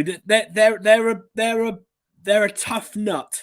They usually find a way through in the groups. I wouldn't say that. I certainly wouldn't say they're going to win it, but I wouldn't be shocked if they go in and put a much better performance in and and really kind of play Portugal and piss Portugal off a little bit. Like do all the little niggly fouls, do all the gamesmanship, and wind Portugal up and find a way to win that way. All right, so that was our future bets. We did do 5 total goals for the tournament. Yay or nay, Argentina over 9.5. Wow, they started 0-0. Argentina? Yeah. No, they lost 2-1. Or 2-1. They have one. Okay, you're right. They have one. I would say that's still got a chance of coming in. I would still fancy because of how Argentina. deep they can go. Yes, of course it does. I think Argentina will still. The way they've reacted to that loss hasn't been all doom and gloom. There hasn't been any infighting. It's been very much we played crap. We can still come back and do this. And the next two I'm optimistic about. Germany over 8.5 and Portugal over 7.5. Yeah, Portugal should be okay. I would say you may be struggling with the German one. You think so? They've got Spain next. And if Spain turn up and put in a show, if Spain beat Germany, then Germany are effectively out. But here's my thinking on why I still feel okay. They still have Costa Rica, sir. So if Germany puts 1, maybe 2 up against Spain, I'm not saying they will, but if they put 1 or 2, that's 3. And for the tournament, all we need for them is 9. They need 6 goals. I mean, Spain put up 7 on Costa Rica. As long as they put up 4 on Costa Rica, I mean, there's a chance that even going through the round of 16, they can get it. The last one, the trouble is though, if Germany don't beat Spain, they're not going to get to the last 16. They still would have a shot. Well, they've got to beat. You'd think Japan would probably beat Costa Rica, and that would put them on 6, and Spain would be on 6, and then Germany would be out. Well, we'll see. Second half has started on my screen, by the way. Last question. I know it did start. Our biggest bet of the tournament is Belgium to win their group, and it did start nice, although there was some tense emotion there at the end. Yeah, I would say Belgium will be okay. They will be very much relieved that they came through a 1-0 win that one. As USA start on the front foot in this second half, they got a huge gap on the left-hand side, which they exploit. Can they get a ball in the box? Nope. They do what you hate, and they turn back out and come inside. But that's a lovely ball inside. Again, he had a shooting chance, but they played it again. They got a good cross in, but that is headed away. Strong start for the Americans in the start of the second half. Belgium will be hoping they get Lukaku back. Yeah. And if they get him back, they're a very different team. And I think that they will be... they have Morocco next, and that should be a win. Morocco weren't bad, but you would think Belgium have just got to find enough again in the next 2 games. I would say I think if they do all right, I think Belgium probably should come through with the Croatia game being a draw against Morocco. You would think they should win that group. And then the last game, is against not a Croatian team that made the final. They're down. I still think they're a decent side, but they did they tie Morocco? They did, but Belgium will be happy to play a side like Croatia. That's a side they're very used to playing in Europe, like a very possession-based, quite slow-paced game, which they will be more happy with than the kind of shock that Canada hit them with. Sure, yeah. But I'll tell you one thing I do like in these World Cups is you don't see some of these teams for such a long time, like, for example, Korea, like, for example, Japan, and you forget, and like some of the African side, you forget how much energy they play with compared to just watching like some pretty crap European internationals. You see some of these sides, they've got so athletic and like they get so much energy into the games, and it's like very refreshing to see. Especially in the last few years where it's been COVID restrictive and England haven't played anyone really outside of Europe, it's kind of renewed my kind of excitement of watching international football a bit, seeing some of these sides I haven't seen for a while. William said he's impressed with Ecuador, and Ian was as well. He's mentioned that a couple times that they've looked good, and they still have a chance to win that group, right? Yeah, absolutely they do. Yeah, the England just trying to get out wide. They got a good out ball there. Marching up the pitch now. Got a chance to get Saka running at them. Can't play. Not had a good game so far. Saka loses possession and gives America a chance to counter-attack here.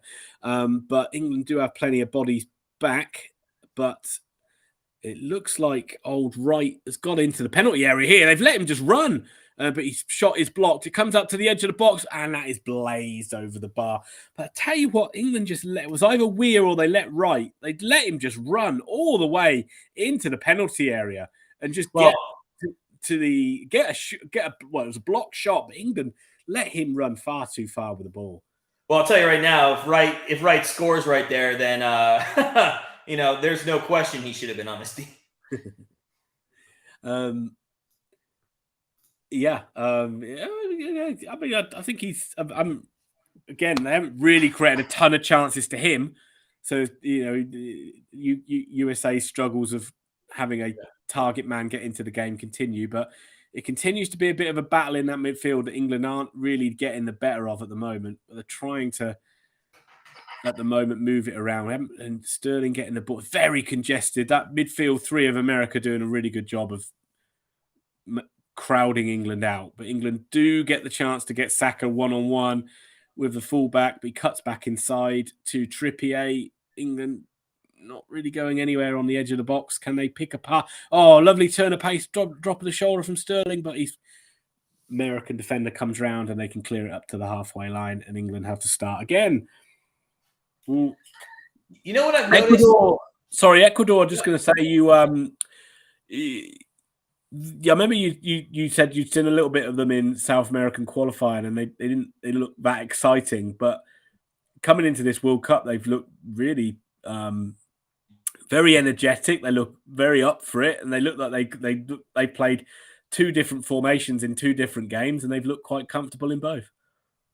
Yeah, listen, that team, and I think we were talking about this earlier. Ecuador has a little more aggression than what I've seen through their qualification, and just to be honest, play in general over the last 4 to 8 years. Usually, and correct me if I'm wrong, I mean Brazil and some other teams, but a lot of South American teams do sit back as well and wait for their chances. And they did kind of look in the last couple of years, especially in friendlies, and I know friendlies are different, but they really didn't feel like scoring too much. You know what team they remind me of is like a Venezuelan team. And Venezuela is to an extreme a lot more of parking the bus. But yeah. England might have to change formation here. It's not working, whatever they're doing. They might have to just 5 minutes into the second half, man. What are you? It seems like whenever England are in possession, the turnover, and America just seem to be able to win it back quite easily, and then they're getting the ball quite high, and it doesn't seem like they're able to get past England and run into acres of space. As I say that, England have turned the ball over themselves, and Saka's running forward. Very, very good tackle there. That is by Tyler Adams. He has tracked back and won a tackle against Saka there, and it goes out for a throw-in. But England have just been a bit out-muscled here, not really enjoying the physical, not really America winning the physical battle in midfield, and certainly whenever they turn it over, they're able to charge at England 20, 30 yards unopposed at times, and it's very worrying. I'm a little surprised there hasn't been a card yet in this game with the physicality. Yeah, I can't remember too many bad fouls. I mean, it's been played in a pretty good, which is surprising. You don't see that too often in soccer. It's been quite a clean game in terms of the I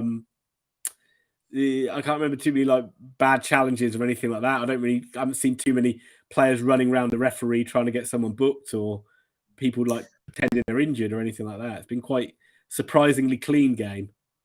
I'll tell you one thing though here, Ian, is that's a lovely pass, but England fuck the bloody the longer this game goes 0-0, the closer we get to the 90th minute, the more worrisome I would be if I'm England, because at any moment we could steal this game. Yeah, absolutely. Absolutely. And as I say that, maybe we've seen our first pretty bad tackle of the game, with American player down, injured on the ground. Get up, you wimp. That is Tim Weir, who looks like he's taken a bit of a bad tackle there from Luke Shaw. Not that bad. And that's our goal scorer from last game. Yeah. going for the ball. Just it looks like he's okay. Great question by William. He'd like to know, who do you think from the bench of USA and England would add something in attack? I'm again going to go back to Jordan Morris. I'd bring him on the field right now.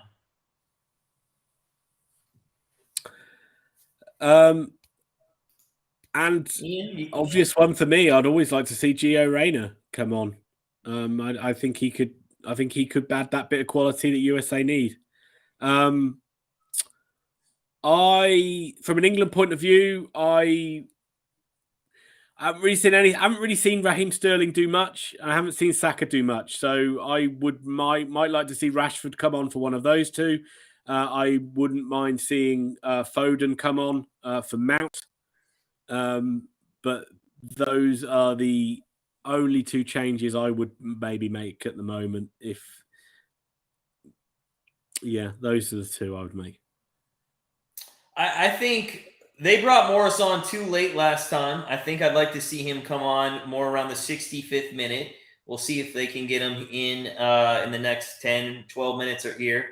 I do think he brings an added level. But here's the difference, and I don't know why. If you're going to play a little reserved attack, which they're doing this year now with the new coach, but I will say this: Morris isn't that player. Morris will play fast and he will try to attack, and that's why, from an attacking standpoint, I like to bring him on. He usually plays alone up top when he's with the Sounders, so this might be a little bit not tactical the same way. Yeah, again, we talk about certainly if you've got someone at pace running at someone like Maguire, you'd like to fancy the chances of him, especially late in the game when he's tired. Certainly could be a good option. Would you say that now, or would you say that like maybe with 20 minutes to go, something like that? No, I say 65th minute. In about 10 minutes, I'd like to see them bring him on.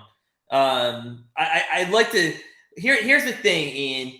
I think if you remember, the live stream on Monday, they did bring him on. He came a little late, very late, and I just think if you want to give yourself a chance to get to get something going, you got to give yourself 25 minutes.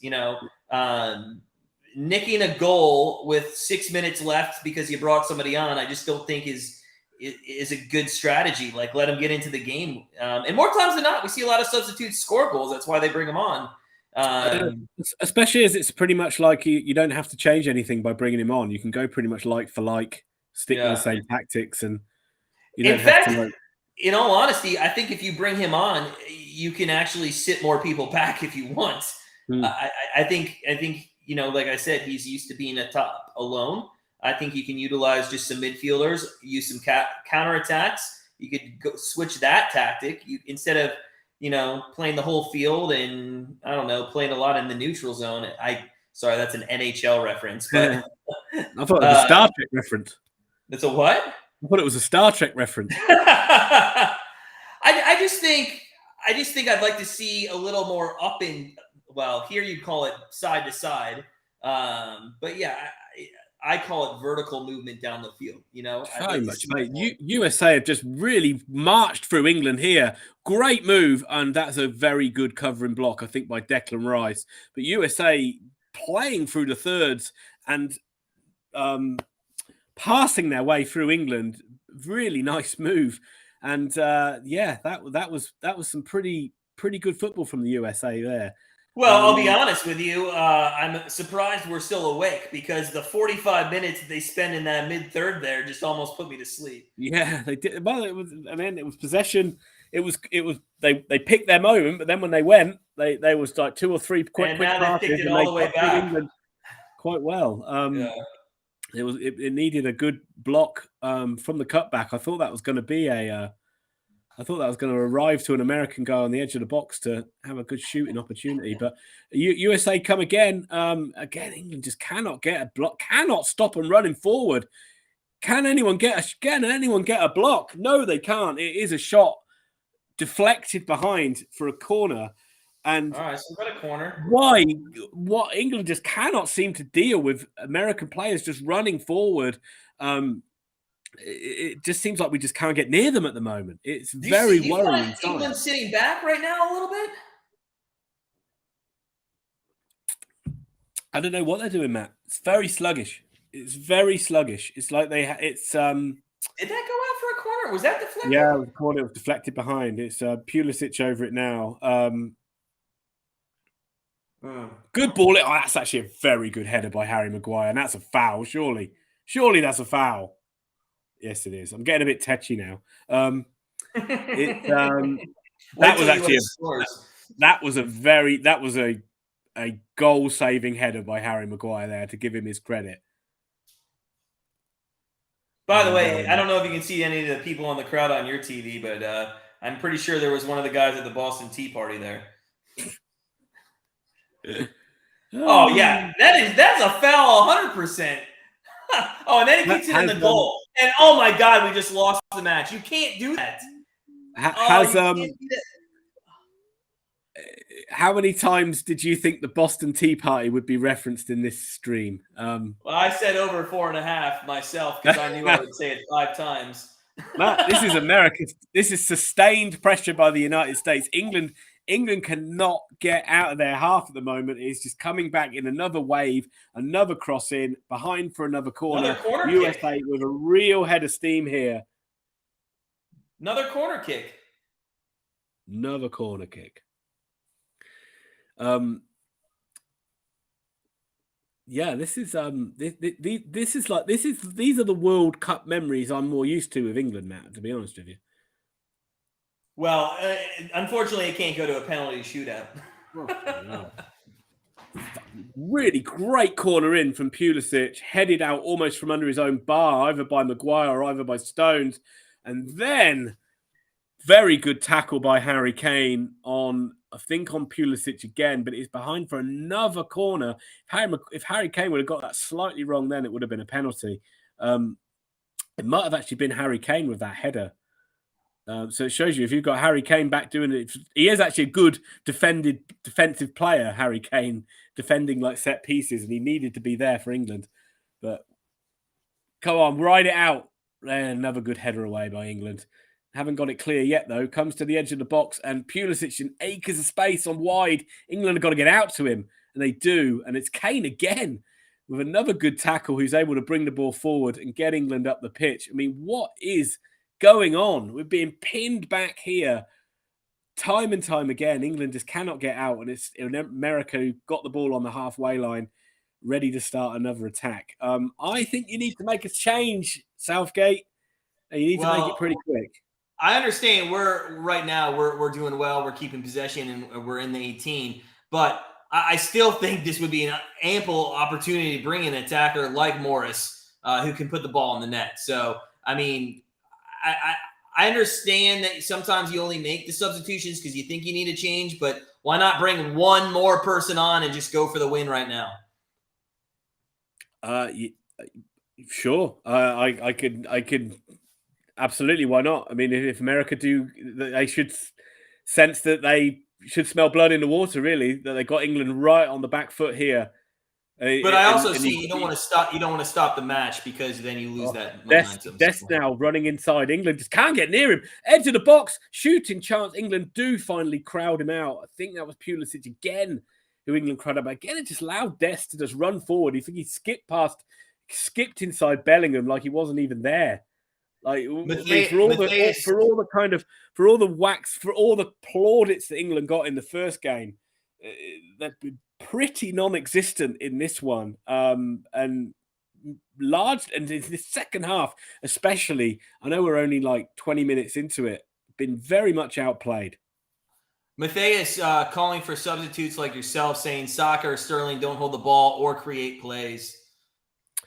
Yeah, no, they need someone on there who can get their foot on the ball here. They need someone like Foden, someone like Grealish. England are just completely backs to the wall here, which is a massive testament to the US playing a really good, strong game and really just trying to eke out that one clear goal-scoring opportunity. England just seemed to be able to manage to shut the door on it just at the last second. And Luke Shaw goes behind for another corner. Fourth corner in a row, pretty much, for the US now. I love that. I had over 8.5 corners for the game, and it was looking not great 25 minutes in the game when there was only one. But since then, A lot of offense, and I'll just need one more for that. Yeah, what's a bit? I think there must be like 7 now, is it? I mean, we're at 8, so just one more. 8. One more for that, yeah. Right, England have got to see this out. It's Pulisic over it again. His delivery's been really good, curling these in swinging corners in right under Pickford. Another one comes in right. Oh, nearly went straight in from the corner. I think Pickford might have got a glove on that. You might have got your corner bet here because I think Pickford misread that. Yeah, Jordan Pickford misread that, and he had to scramble back and flick it behind. Fantastic. Whew. I mean, wow, why are England always like this in tournament? It's always like this. It's always like kind of like one step forward, 2 steps back, it seems like. All right, so here's the question. I can go over half a goal. Do I take it or not? Hang on a second. You got to let me this danger clear. England win a free kick. Everyone breathe. Everyone breathe a sigh of relief. What do you think? I would take it. Take it? All right, I'm taking it. Take it. England have got a Qatari bribe up their sleeve. They'll get a penalty with a minute to go. I really hope. I'll take it. I'm waiting for a counterattack by England and just to put us out of our misery. No. Well, I say no. I would love it, but this has been earlier on today. I was really nervous about this game. I was just thinking this is a real with the Wales game going the way it did. It really gave USA a real free hit. And I was thinking this would be a classic game where England are complacent and USA come and give it a real good go. And I sort of talked myself out of it. We played really well in the first game. We'll carry on. And it's hasn't played out. England do get forward though, but they just can't get that ball to Kane, and USA slam the door. But England do win it back. It's Kane on the edge of the box. Tries to play in Saka on an overlap. He does, but his cross is pretty weak, and Turner is able to gather and bowls it out straight away. USA no messing about. They are getting this ball forward. They are sensing that this England midfield is pretty weak right now, and they can just get through the middle of it. But on that occasion, Declan Rice is able to win a challenge and get the ball out for a throw-in. All right, so shifting a little here, England. Maybe they've had enough of that bullshit.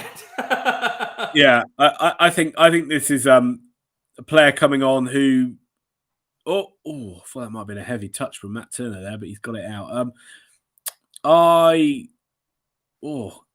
Sorry, USA come forward again. England look like they're bringing on Jordan Henderson, which is a player who probably wasn't thought about, certainly by me, of a player that could come on, but he will add little bit of experience to this England lineup. Not an exciting player. Will come in and be a holder. So attack, midfield. Defense, where's he going? He's a holding midfield player, okay. But he's very experienced player for Liverpool and England, and will just hopefully calm it all a bit down. It looks like Jack Grealish is coming on as well, which is the sort of player England need, who can just get their foot on the ball and just. Well, before you said Grealish, England need to slow this game down now. The USA have got too much possession. Before you said Grealish, I was gonna say it looks like England may be playing for the draw here while the US is going for the win. But I think if you bring Grealish in, I think you're giving yourself an opportunity to get one late. Yeah, England just need to turn the tide of this game. They are being penned back, and they can't keep any possession of the ball, and that is what they don't like. Certainly in games like this, they would be expecting to have the lion's share of possession. That is not happening, and England are really in a situation where they don't really know what to do. And now Jack Grealish is a good player to bring on, because he's a guy who will always want the ball. He'll always want the ball in any situation. He'll get in little pockets of space. He'll win fouls, and he will, what I just said, slow the game down and just maybe swing the balance back towards England having a bit more play towards the back end of this one. Yeah, Bellingham coming off for Henderson. Bellingham's 18-year-old, got a lot of plaudits in the first game, showed his age a little bit in this one, been a little bit bullied by that American midfield, I would say. I do have to ask you, though, Ian, honestly, man, because I don't understand this. This is probably the biggest part of soccer I don't understand. I never understand when they bring on a guy like Grealish, but they take off Sterling. Now, Sterling can score. So why not keep another attacker on? Why not bring somebody off that Grealish kind of plays a similar position to Sterling. You can play him high right. Well, I understand that, but I guess see, this is what American sports do a lot of the time in basketball, or let's use a hockey reference. When they're on a power play in hockey, they will bring on 4 forwards and 1 defenseman, even though some of the forwards play the same position, because you want the best of the best out there.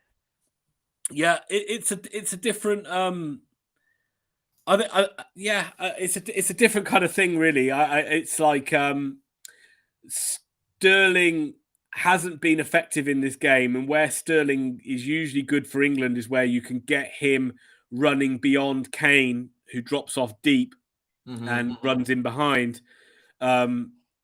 or when England can attack and he finishes off the move on the other side. Now, Jack Grealish, wonderful feet, gets into the area, but America get it away. But he hasn't been very effective in this game. Now someone like Grealish, who can play in the same position, is more of a dribbler of the ball, more skillful. He can get the ball. He's very comfortable with receiving it with players around him, can dribble into pockets of space. So it's not necessarily that England are really sacrificing an attacking option by swapping those two over. It's just maybe asking USA a different question from what Sterling would ask them, from what Grealish would ask them. I mean, I understand what you're saying. I guess my thing is, if Jordan Morris started the game and Pulisic started the game, why would you? I'm sorry, if Pulisic was in, why would I bring on Jordan Morris for Pulisic when I could have 2 of the better attackers, I think, on our team out there? Yeah, you know what I mean. I don't know how. I haven't been like judging it on how kind of like on like the fitness of him or anything like that, or whether he's tired or fatigued. But I think there's always a kind of while the game's 0-0 or 0-0. And with Gareth Southgate being the way he is, you kind of always are going to be a bit more likely to make a like-for-like change to keep the balance of the side the same, rather than maybe kind of overload it too much and have too many attacking players and leave yourself vulnerable. Free kick to the space. I don't think Sterling had a very good game, so I'm not against bringing him off at all. And all right, hopefully Henderson as well. Henderson in that midfield will just add a little bit of he won't be quite as physically intimidated as maybe Bellingham was. There's a few times where he got really bullied out of possession. Here's my last point, and I'll shut up about it. All right, and I'm not saying Sterling's the best guy, because Matthias says primary skills to create opportunities for Kane in the scores. I understand that, but here's my last point: is I don't care if somebody hasn't had a good game, but I would not bring one of somebody that could score a goal off for somebody who might not score a goal. I mean, it's a difficult one. Again, I just have to say, it just comes back to it comes back to the balance, really, of the side. I guess they just don't want to. If it hasn't worked for Raheem Sterling so far in the game, where he's been ineffective, so you probably think, well, let's keep the same shape, but let's bring a different type of player on and see if we can be more effective doing it that way. And still, we're not necessarily going to lose the game, but we might be able to just nick something. Well, let's see if they are, because in all honesty, we didn't need to keep doing this live stream 5 minutes after I told you this was going to be 0-0. Yeah, I know. But so far, what we from what I like about Jack Grealish is coming true. He's got the ball a few times. He's done a few nice little runs in through a few players, attacks the space really nicely, and it just maybe swings the momentum back to England a little bit more, of kind of puts them on the front foot, so we're kind of dictating the terms rather than what it has been if USA kind of dictating the terms to us, which has been freaking worrying in this second half. There hasn't really been a clear goal scoring opportunity, but USA really dominated England in the opening parts of this second half. England haven't created anything so far. Well, they've had a couple goals, inside the 18 box here. Well, they're back in the mid third, but yeah. At least they're holding possession. Yeah, and I think that's what they were. I mean, they've created nothing clear cut at all, and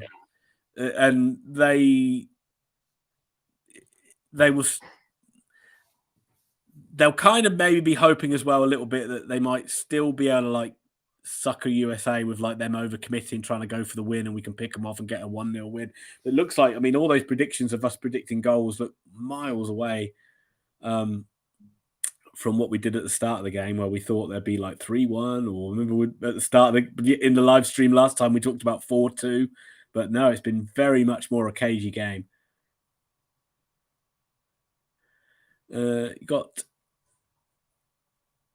England got a bit of possession now. Rice plays a nice ball out to Trippier, but he's very isolated on that right-hand side, and England are just passing it around in the midfield. Is that... Oh, no, it wasn't. I thought that was Kane then. He was getting the ball on the halfway line. I was going to say, what are you doing? But it wasn't. It was Henderson. Not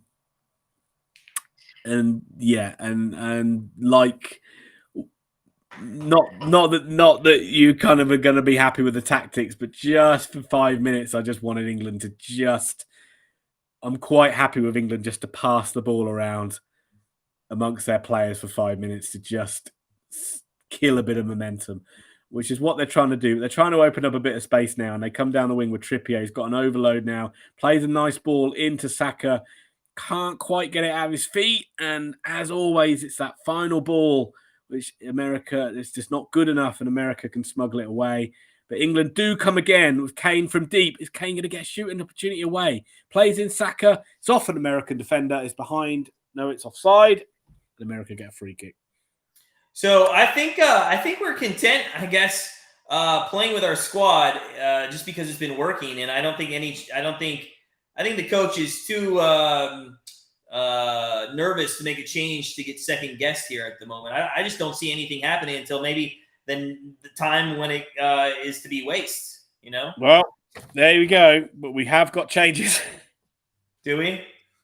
Well, I just thought that the one change USA thought they might have made is the fact that Weston McKinney, there is still question marks about whether he can last 90 minutes.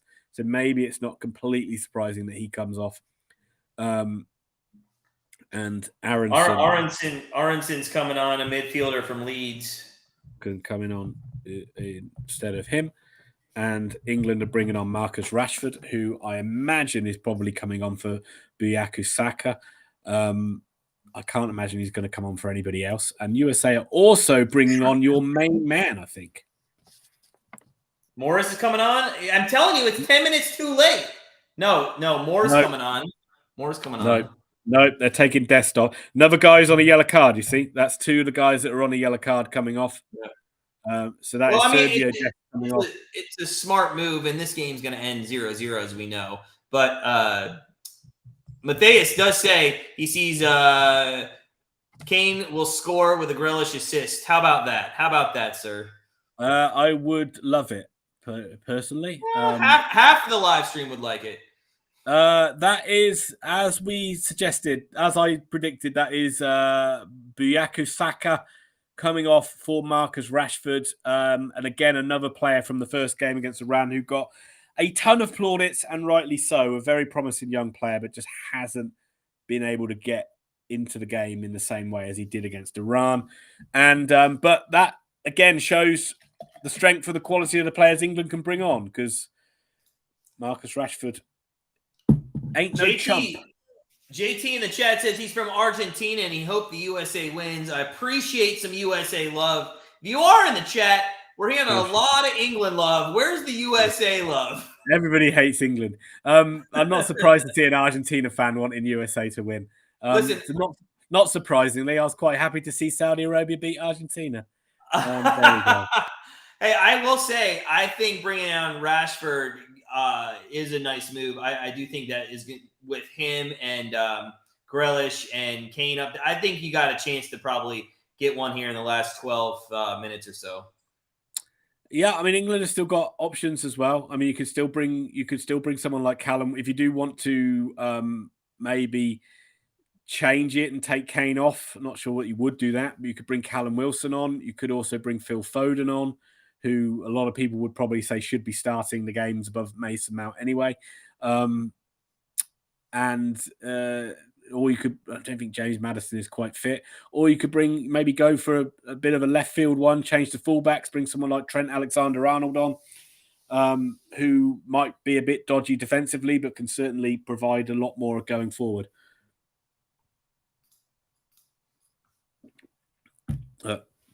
It's slowed down a little bit. Substitutions can normally do that in a game, and it's coming up to 80 minutes. Grealish wins a foul. Oh, that's a terrible. Oh, England. Oh, Luke Shaw's done really well there, and England actually can come forward with a bit of pace. Can they get a ball out of his feet? No, we can't. USA do a really good job of winning it back, and then they start a counter attack themselves, but that should be cleared by John Stones and by Harry Maguire, and he does. I think Harry Maguire's had a pretty good game. To be fair to him, much maligned Harry Maguire, but I think he's done all right in this game so far. I will tell you from having to change the score, I haven't had to do that much today. No, it's been a bit of a stalemate, but it's quite. I tell you, USA have played, and I really think like for this, you look at it from a USA fan point of view, as England do nick it back off USA, and Grealish just can't play a ball inside to Kane, and USA can bring it away. But England are starting to get a little bit better on the ball, and maybe as USA are tiring a little bit, we might see England end this game strongly. But from a American point of view, you'd have to say if they'd have played with this same intensity against Wales, that you'd have got to think they would have beaten them. I know every game's different, but you think they would have beaten them quite comfortably. They've been very, very impressive in this game. Yeah, I'm not sure if they would have beat him comfortably, but they would have probably not let up a goal if they would have played the same way in this one. Just the way they've the energy's been a lot higher. Like they did all right against them. They tried to control possession a lot more against Wales, but the tempo's been a lot higher in this game against England. They know they're playing against a team that's a better team, and they know they have to move the ball quicker, and they've certainly done that. And they're doing it again now. They're attacking down the right-hand side and just trying to maneuver a ball to get a crossing opportunity, but England are kind of crowding them out quite nicely. But USA do keep possession, and England can eventually clear, and I think that was offside. If they everything was a little bit slow against Wales, and in this one they've got on the ball. They've pushed England out of possession a number of times in midfield, and they played quickly. They've got the ball forward quickly. They haven't maybe necessarily created enough goal scoring opportunities and clear cut chances, but if they play in this same way against Iran, you'd like to think that they should be good enough to win that game.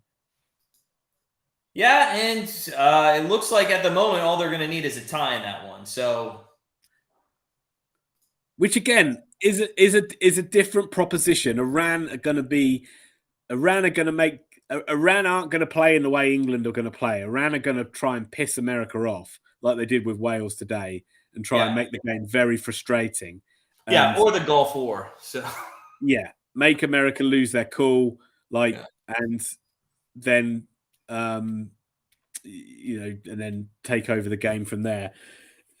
So maybe this is just sort of like kind of maybe in a way England are a perfect opposition for like USA to play at a World Cup. And still hopeful that England might get a winner in this one as USA play beautifully out from the back. England trying to press high and nick it off them, but they beat the press. And can they make it count? No. Ball forward is cut out nicely by Luke Shaw, and England can come forward now. Grealish picks the ball up, does what he does 50, 60, 70 times a game, gets the ball, draws a foul. England win a free kick, and everything just calms down and grinds to a halt. Well, there shouldn't be too much stoppage time in this. Smash the like button. Guys, this has not been an exciting game. William says, come on, USA. Turbo Duran, wow, USA, this is not the results I wanted to see. Terrible, it's okay. But with a draw, Iran scored 3 goals. USA can't do that, blah, blah, blah. Bye. Thanks, Turbo.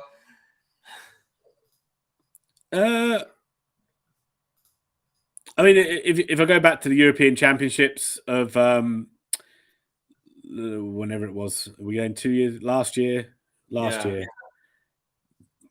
2 years ago, I forget. You had England got a win in the first game, played okay against Croatia. Yeah. Second game they played Scotland, which is very much a rivalry game, and played pretty poorly and were quite lucky to come away with a 0-0 draw in that one, which reminds me a little bit of this one in a way, in the way they've kind of just been very lackluster and off the boil. And then in the final group game, won relatively comfortably. So it's kind of mirroring that in a way of what I've seen so far. England know that if they can beat Wales, they can top the group and be nice and still kind of hold all the cards so far. I mean, the win and the draw still pretty good from your opening 2 games, but there will be criticism. England won't sweep this under the rug, and the media certainly won't. There will be criticism of this if this ends 0-0, or certainly if it ends with a 1-0 American win. Oh my God! The USA media are going to make this like we won the championship. I mean, like, yeah. Well, we still talk about how the New York Post put USA beat England 1-1 after the 2010. I'm telling you. I mean, it's disappointing. I'm a little. I mean, hey, listen, we appreciate everybody that stops by for our live stream here. And tomorrow, don't forget, 10:45 a.m. Eastern, we're going to be doing France and Denmark. And then on Sunday, same time, 10:45 a.m. Eastern time, we're going to do Canada, Croatia. And then I think it's Tuesday, back in this time slot, we're going to do, it'll be Iran, USA, and then England, Wales. So, I mean, we appreciate everybody stopping by. Is this the game that we wanted? Not really. Is it the game I thought was going to happen? 100%. I mean, I could see the writing on the wall, man. This was just going to be, I knew when I saw, and I know you don't think it was a different formation, but tactically, the way it's set up, it's a different formation than what they came out with last game. It's a defensive formation, and I know, especially the first half, nothing was going on as England put a shot right into the hands of Turner there. Yeah. But I knew they were going to come out. They weren't going to give an effort in the first half. They got about 15 minutes of prime possession, prime goal scoring opportunities, and now both teams just sitting back for the most part, just waiting to get the point here. I'm still. Again, what we've talked about with a game going this late, it only takes one mistake or one bit of brilliance to win it from either side from here. So you're still kind of nervous, especially as USA come forward. But the ever colossus Harry Maguire brings it out of defence and then plays a very optimistic pass down the line. Which the only thing I'll say here though is, yeah, they might be nervous, but I know that we're a minute 45 away from 90, and then I know it's not going to be any more than 3. So it's not like we have 10 minutes extra time coming. Tell you what is Matt Turner doing running out there, but he's done well. And USA can pick it up on the half turn, and they've got Pulisic running out wide now. England are a little bit stretched here. Can USA find one final shooting opportunity? They play it nicely wide. It's still got a beautiful play so far from USA. Final ball in again. It's just not there. They overplayed that a little bit there. There was a shooting opportunity on the edge of the box, which wasn't taken. And then when the ball got played in, England had players back and were able to snuff it out. But yeah, this has been a wake up call for England for sure. And this can't be understated that this has been a very poor showing in this game compared to what we saw in the first game. This has been, this is the first time we've seen a side come out, put England under pressure, put them on the back foot a little bit, and they've looked very, very off the pace, which is very disappointing, I must say. Maybe it shows you that Iran's not that good. Yeah. It's weird, isn't it? Because you don't know what to look at it and say, really, do you? Because it's so difficult to pick, isn't it? Because you would say, looking at the first games, you would say England would beat America, and you'd say Iran were crap, but Iran came back today and looked pretty good. Well, they had a man up though. You have to remember there was a red card in that. Yeah, but they look way better in that game. They hit the post. Yeah, you could look way better, and the score's still 0-0. I mean, that's what I'm saying. I mean, England. USA's looked way better here, but they're going to get out of this one with a tie. England have got a late corner here, Matt, and I am hoping that I might win my bet, which is completely stupid of me to bet on now. England have not looked like scoring from any of these set pieces so far, which I thought they might have done. But we've got one final chance, maybe, with 4 minutes of added on time, for Kieran Trippier to throw this ball into the box and for Harry Maguire or John Stones to get their head on it. And that's Moore. That's a mistake by Moore. He should have. There's no reason he needed to head that out for a corner. Safety first.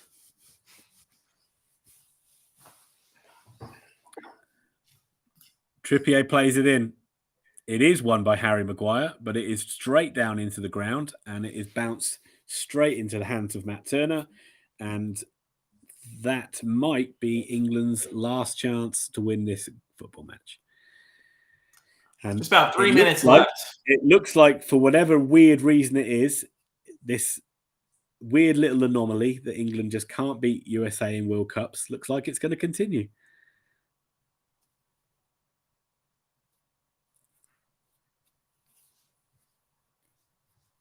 Turbo Duran says, and I love this, to be honest, man. He says, wow, we waited 8 years, and this is the results. Just wow, it seems USA doesn't belong in the World Cup. They have 8 years to get it right, and it's a shame USA has 2 points. Iran's a good team, and it's over. I wouldn't give up on them that quickly, Turbo. I mean, I think you're wrong in that assessment. I actually think I would take the 1 point over. I think we should have lost this game on paper. Yeah, I think America would take a point against England all day long, and especially when you've got a chance to, you're unbeaten after 2 games, and you can play around, and if you win that game, you're through. I think that's a very good. Yeah, that's a decent group stage so far. That's a bad foul there. I'm not sure why. That was really USA nearly shooting themselves in the foot, and that was a very sloppy ball out of play. And Grealish does what he does. As I said, he draws fouls, and he's drawn another one here. And England have a chance to take a lot of time off the clock and just put another chance for me to win my bet here. Can we get a good ball in? Luke Shaw, come on, we need this delivery right, Luke, and we need England to come in and attack this set piece. Come on, boys. Now's the time. We've been playing possum all evening. Now's the time.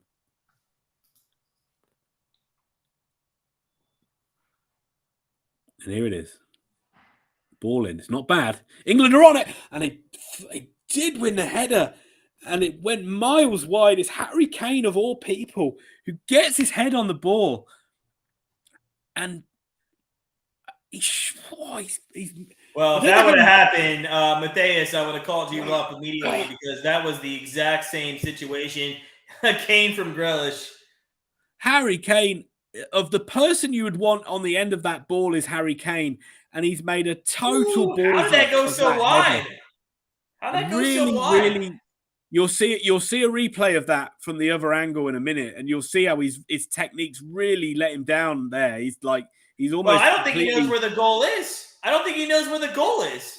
Yeah, it's a real. Usually a player who's brilliant in the air. Just makes a bad mistake, and the ball runs out now. On my clock, we're entering into the last 10 seconds of the game. I don't know if this referee is going to play much more than the 4 minutes, or whether he's just going to say, "That'll do, lads. Let's go and have a." I think they're going to do that's going to do. And oh no, wait! America have won a free kick. Dangerous. Yeah, well, it's in a little bit further out than where England had theirs, and a little bit more central. I see. That's like 45 yards out. But it's an opportunity to swing a ball in with basically the last throw of the dice. You can just bomb everyone forward. They take an odd choice of a ball down the line, which didn't work, and England can get the ball out, and the game is over. It ends 0-0, and I don't know why America didn't throw that ball into the box, but that's America for you. And I hate to beat this across your face, Ian, but 5 minutes in, what did I say the scoreline was going to be? You absolutely nailed it. 0-0. This game, listen, I know America. I've seen this team play so much, and I'm not saying England was going to kick our ass. But watching the first 5 minutes, I immediately knew that our entire goal was just to make sure we tied, and that's exactly what we did. We get a point, and unfortunately, what do we sit here now? We're at 2. Wales is at 1. Iran's at 3. So now we got to beat Iran. And it comes down to that. And in all honesty, I don't know if I've seen anything from us to make us think that we can beat Iran. Yeah, from an England point of view, this is a not terrible result, but a lackluster performance, and a result where we've got a point. We're still in control of the group, and we can go into the Wales game. We can't rest the players that maybe we thought we would have done. I can see there's a last question for me in there, for Matthias, where he's talking about Cristiano Ronaldo going to Flamengo. I don't know if the Daily Mail is a good source or not. I think they're okay. There's a lot of people talking about maybe him going to Saudi Arabia, but I wouldn't be surprised if he ends up going to the MLS. That's exactly what I was going to say. I swear to God, I really think that somebody in the MLS, especially we have 2 different expansion teams coming out in the next couple of years. I think he comes to MLS. I think it's a marketing tactic. I think we get him. Listen, I want to thank you, William. Thank you, everybody in the chat, for coming in. We're going to be right back here. I'm just going to jump off quickly. Sorry. Yeah, no, you're good. We're going to be right back here, guys, at 10:45 tomorrow morning, France and Denmark. So make sure you come back and join us, and make sure you subscribe to our channel. Make sure you go to Ian's channel and subscribe, and smash that like button if you could on your way out. Thanks, everybody. 1-1, 0-0, not great. I'm about to go watch some hockey live at Rocket Mortgage Field House down in downtown Cleveland. I guarantee you the score will not be 0-0. Have a great day, everybody, and we will see you.